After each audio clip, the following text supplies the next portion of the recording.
Liberdade acima de tudo, pessoal.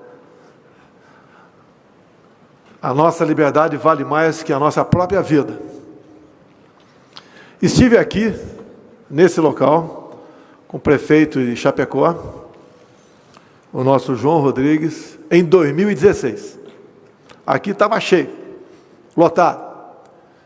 Discutimos a questão do malfadado Estatuto do Desarmamento. E era também pré-candidato. Estive no total 4 vezes em Santa Catarina, um estado pelo qual eu me apaixonei desde a primeira vez que estive aqui. Todos nós já decidimos alguma coisa ou muita coisa ao longo de nossa vida.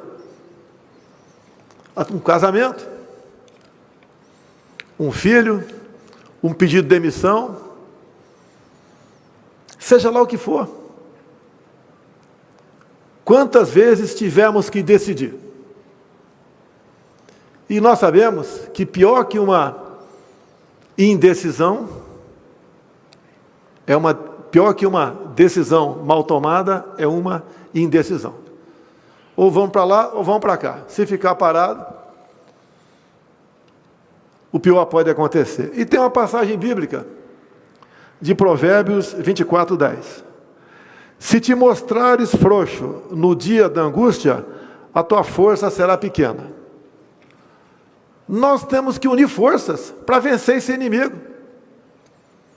Não podemos ficar em casa ad eterno, esperando que a solução caia do céu.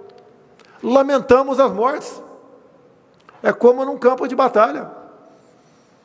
Mas se nada fizermos, seremos derrotados. Desde o início da pandemia, quando lá atrás nós fomos buscar nossos irmãos em Wuhan, na China, e o trouxemos. Foram para Nápoles, foram sim submetidos a uma quarentena, se fazia necessário, para aqueles que estavam numa área contaminada naquele momento. Depois, sem problemas, eles voltaram para os seus lares, para os seus afazeres. Mas a preocupação estava dentro do governo federal. Começamos em março a tomar as decisões para enfrentar o vírus, que qualquer um sabia, em especial os médicos. Se algo acontece num país e 2, 3, 4 meses depois você fica sabendo, é sinal que aquilo, praticamente, hoje em dia, se espalhou pelo mundo todo. Tivemos um primeiro ministro da Saúde, a gente não esperava enfrentar esse problema. E o protocolo dele era, fique em casa. Quando sentir falta de ar, vá para o hospital. Onde eu questionei, doutor Queiroga, olha, vai para casa, falta de ar, vai para o hospital para fazer o quê? Para ser entubado? Por que não pode ter um tratamento imediato? Olha a questão do off-label, fora da bula, é um direito, é um dever do médico. Ele tem que buscar uma alternativa. Ou até mesmo, se um paciente está com uma certa doença e não tem aquele remédio específico, comprovado cientificamente, ele tem que buscar outra alternativa. Como na Guerra do Pacífico. O soldado chegava ferido e não tinha sangue para transfusão. Começou-se ali injetar água de coco na veia do ferido e deu certo. É uma realidade ou não é? Começou-se uma grande preocupação. O que fazer então para combater o coronavírus? Chamei o ministro da época. No protocolo dizia que tinha que ministrar, que poderia ministrar tal medicamento somente em estado grave. Eu falei para ele, não sou médico, mas se estado grave, segundo o teu protocolo, pode dar certo, por que não começa, desculpe a redundância, no início? Houve um problema entre nós. Eu não sei como salvar vidas, eu não sou médico, não sou enfermeiro, mas eu não posso tolher a liberdade do médico, ou até mesmo do enfermeiro. Ele tem que buscar uma alternativa para isso. Será que o sentir falta de ar era para comprar respiradores a qualquer preço, naquela época. Daí apareceu a questão do achatamento da curva. Devemos achatar a curva com medidas de isolamento para que os hospitais se preparem com leitos de UTI e com respiradores. Nós, governo federal, fizemos a nossa parte, mas era uma doença desconhecida por parte de governadores e prefeitos também. Nós fizemos a nossa parte. Apareceram as medidas restritivas, que eu nunca fui favorável a elas, a não ser numa emergência, a não ser naquele momento, para você melhor preparar as suas unidades de saúde. Lamentavelmente, isso continua valendo. Quem abre mão de 1 milímetro da sua liberdade em troca de segurança, está condenado no futuro não ter segurança e não ter liberdade.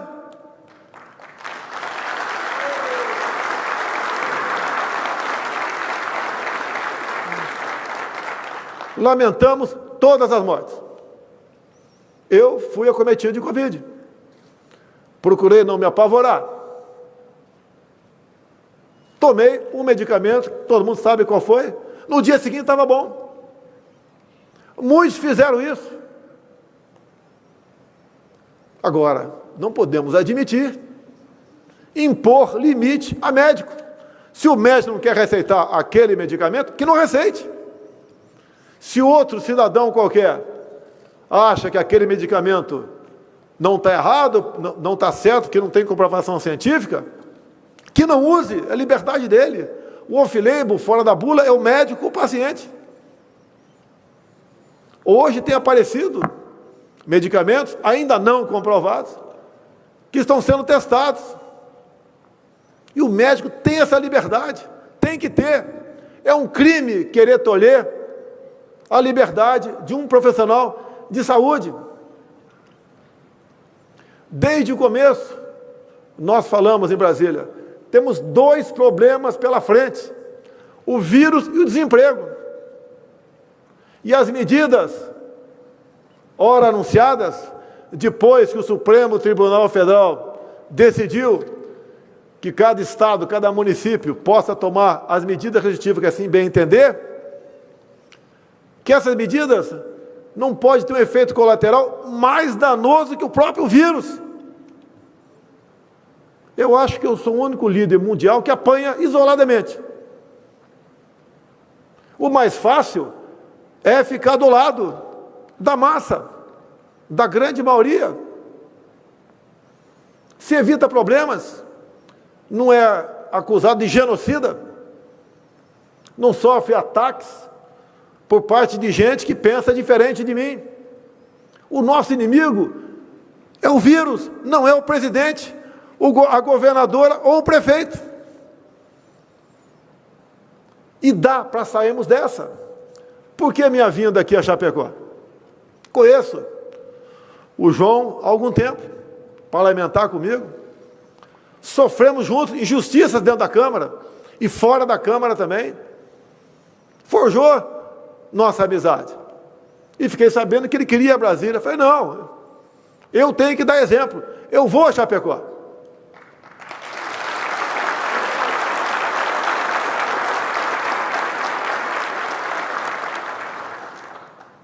A imprensa sabe disso, vocês estavam fadados a ficar lá fora. Falei para o João, aqui quem manda é você.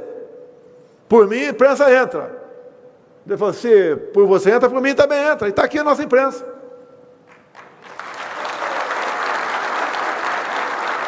A nossa briga não é com a imprensa brasileira. O que nós queremos é cada vez mais essa imprensa divulgue a verdade dos fatos. Não é tolhendo, censurando, seja lá o que for, que nós vamos achar uma solução para esse grave problema que nós temos. Eu prometo não falar em proxalutamida, porque se eu falar, já vai ser criminalizado a partir de agora.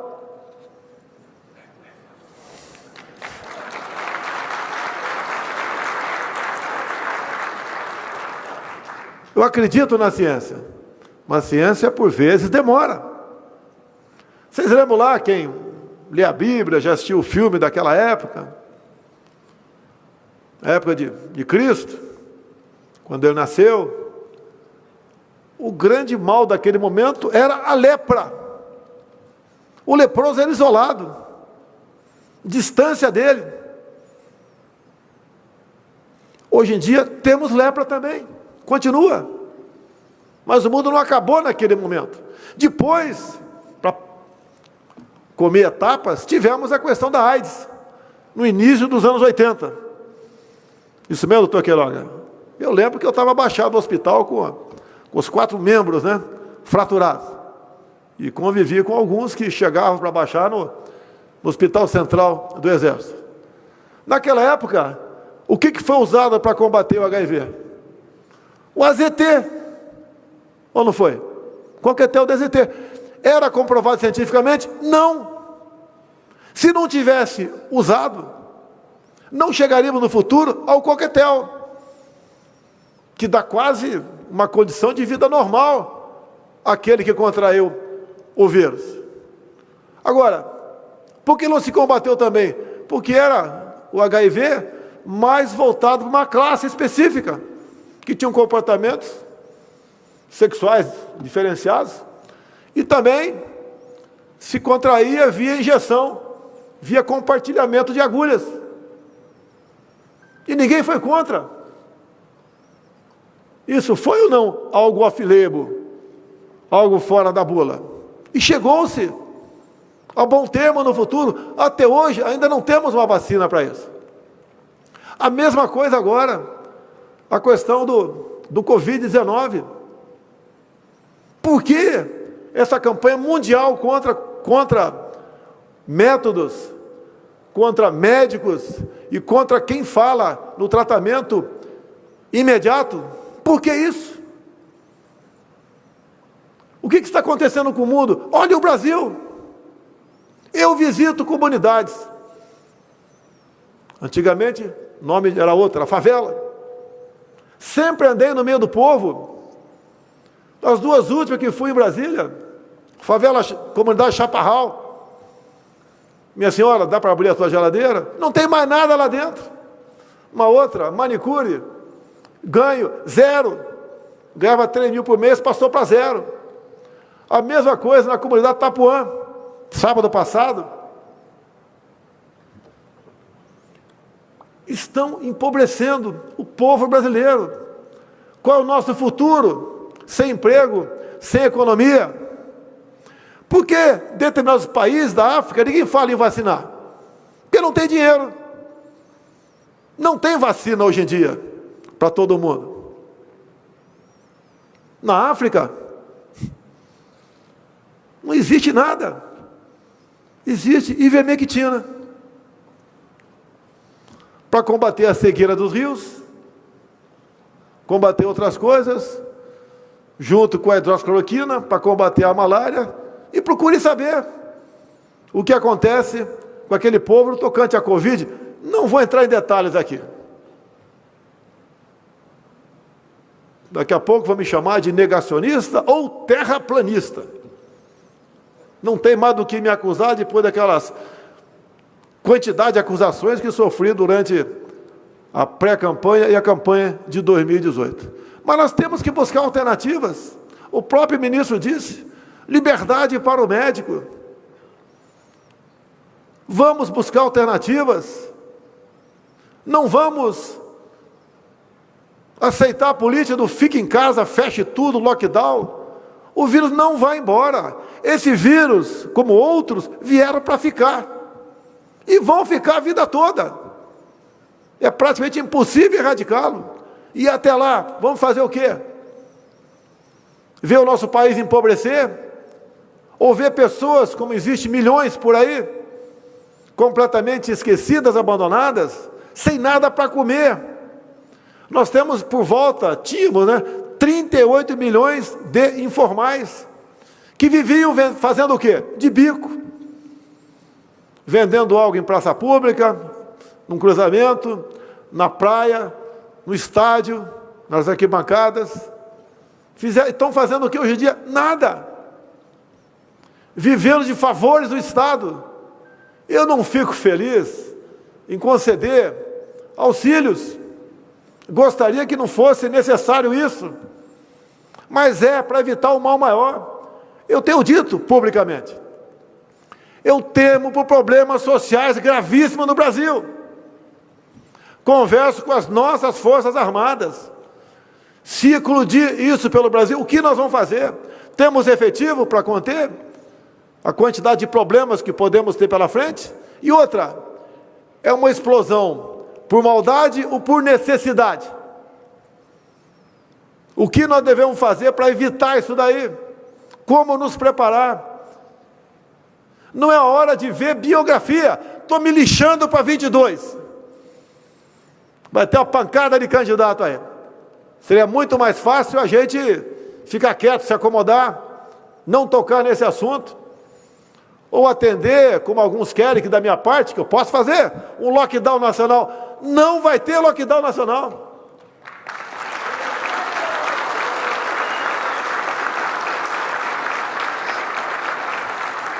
Como alguns ousam dizer por aí que as Forças Armadas deveriam ajudar alguns governadores nas suas medidas restritivas. O nosso Exército Brasileiro não vai à rua para manter o povo dentro de casa.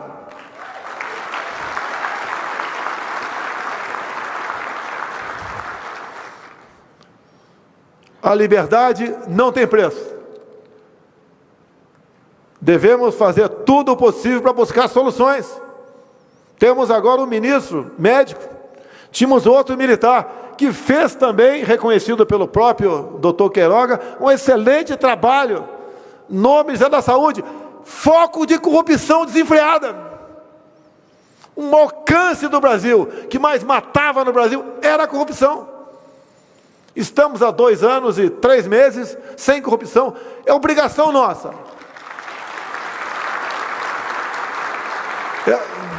É obrigação da nossa parte. Mas não era assim. Conseguimos formar um ministério técnico. Compare os nossos ministros com os anteriores. Com todos os problemas que o Brasil vem atravessando, nós conseguimos fazer muita coisa. Com menos dinheiro, com orçamento achatado, com um teto para gastos. Se aparecer um problema de corrupção, a gente vai tomar providência. Que pode acontecer. Cada ministério é uma enormidade de afazeres que tem pela frente. O Ministério do Desenvolvimento Regional tem mais de 20 mil obras pelo Brasil. O Ministério do Tarcísio, representado aqui pelo Marcelo, aqui do meu lado, é um ministério também sempre cobiçado. Vocês sabem por quê? Para melhor atender às necessidades do povo brasileiro ou às necessidades de alguns grupos? De alguns grupos. Isso pesa para mim. Não me faltam problemas. Eu não tirei dinheiro da imprensa por maldade. Eram quase 3 bilhões por ano de estatais e de orçamento nosso. E o dinheiro que tem que ser usado para outra coisa. Se as estatais davam prejuízo de dezenas de bilhões de reais, hoje dão lucro de dezenas de bilhões de reais. Onde iam essa diferença no passado? Para onde ia? Não é fácil mudar isso aí. O que atacam a gente? Eu sou o Nero, que tocou fogo na Amazônia, no Pantanal Sul-Mato-Grossense. É acusação o tempo todo. Não tem problema. Sabia que não ia ser fácil. Pegamos o extra da pandemia, que é lamentável porque vem mortes atrás disso.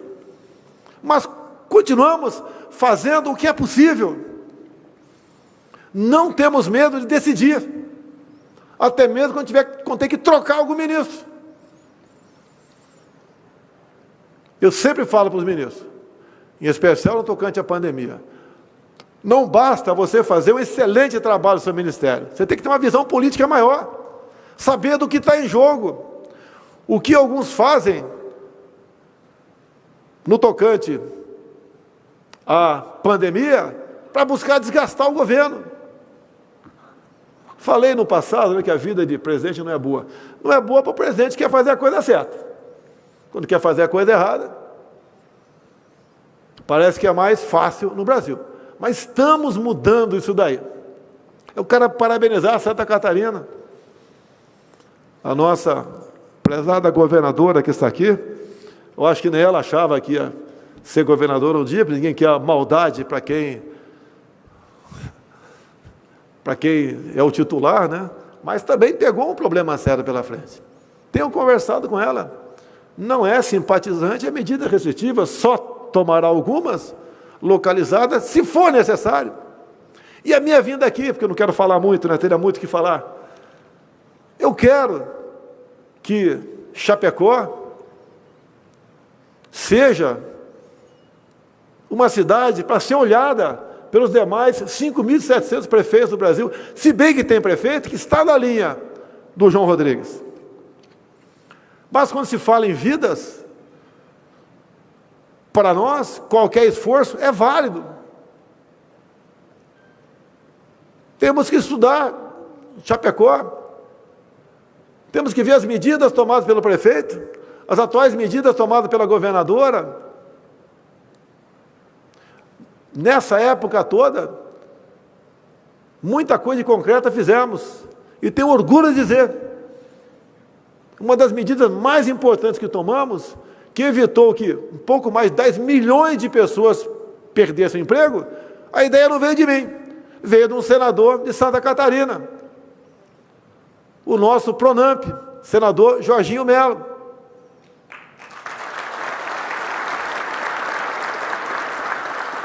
Que sempre teve boas ideias para nos trazer.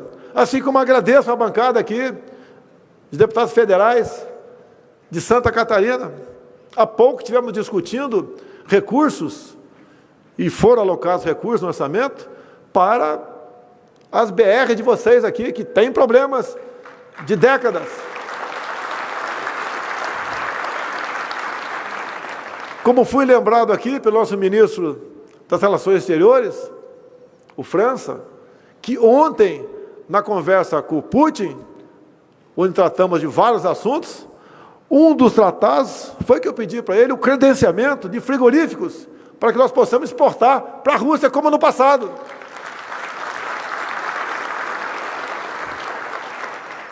Nós importamos deles fertilizantes. Não é uma condição para importarmos mais fertilizantes. Se nós produzimos mais, exportamos mais, também vamos importar mais fertilizantes. E assim nós vamos fazendo a nossa política. Eu peço a Deus que ilumine cada um dos que estão aqui, quem está nos assistindo, para que juntos possamos buscar as melhores alternativas para melhor atender nosso povo, para minorar a dor daqueles que perderam um ente querido. O problema está aí. Soluções, algumas aparecem, como a de Chapecó. Outras virão. Como disse desde o começo, temos que ter coragem para decidir. Se ficar parado, esperando solução, o problema, além desse, do vírus, teremos o outro, do desemprego, que leva à depressão, leva à falta de esperança, leva a que outras doenças sejam agravadas. Parece que no Brasil só tem Covid. Acabaram as outras mortes, os outros sofrimentos? Não. Nós acreditamos no povo brasileiro. 90% da população, um pouco mais, acredita em Deus. E acreditando em Deus, eu espero que daqui a pouco, como está previsto, o Supremo Tribunal Federal julgar a liminar do ministro Cássio Nunes, ou que a liminar seja mantida, ou que alguém peça vistas, para que nós possamos discutir um pouco mais a abertura ou não de templos religiosos. Qual o último local que alguém procura antes de praticar um suicídio, que aumentou em muito no Brasil? São as igrejas. Quem não é cristão, que não vá, mas não queira tirar o direito, a liberdade de quem quer procurar um pastor ou um padre.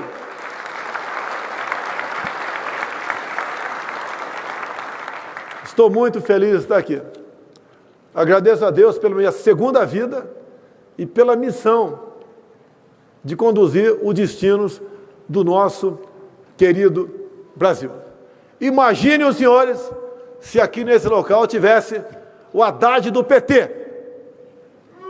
Como estaria o Brasil? Olhe outros países onde a esquerda fala mais alto. País aqui da América do Sul, como um vizinho aqui mais ao sul dos senhores, como está a população lá? Cidade onde mais fechou no Brasil, onde mais morre gente por 1 milhão de habitantes. Somos seres com capacidade de pensar, coragem para decidir e dizer lá na frente: eu fiz o melhor de mim. Não pensei em consequências para si próprio ou na minha biografia. Poucos de nós, governadora, prefeito, ministros, outros prefeitos presentes, temos o privilégio de poder decidir. Não vamos decidir com aquilo que, por muitas vezes, outros pensam. Vamos decidir porque nós pensamos, levando-se em conta pessoas sérias que estão do nosso lado, porque assim nós podemos passar essa onda. Creio em Deus que brevemente estaremos livres disso tudo. Obrigado, Chapecó, Santa Catarina e o meu Brasil.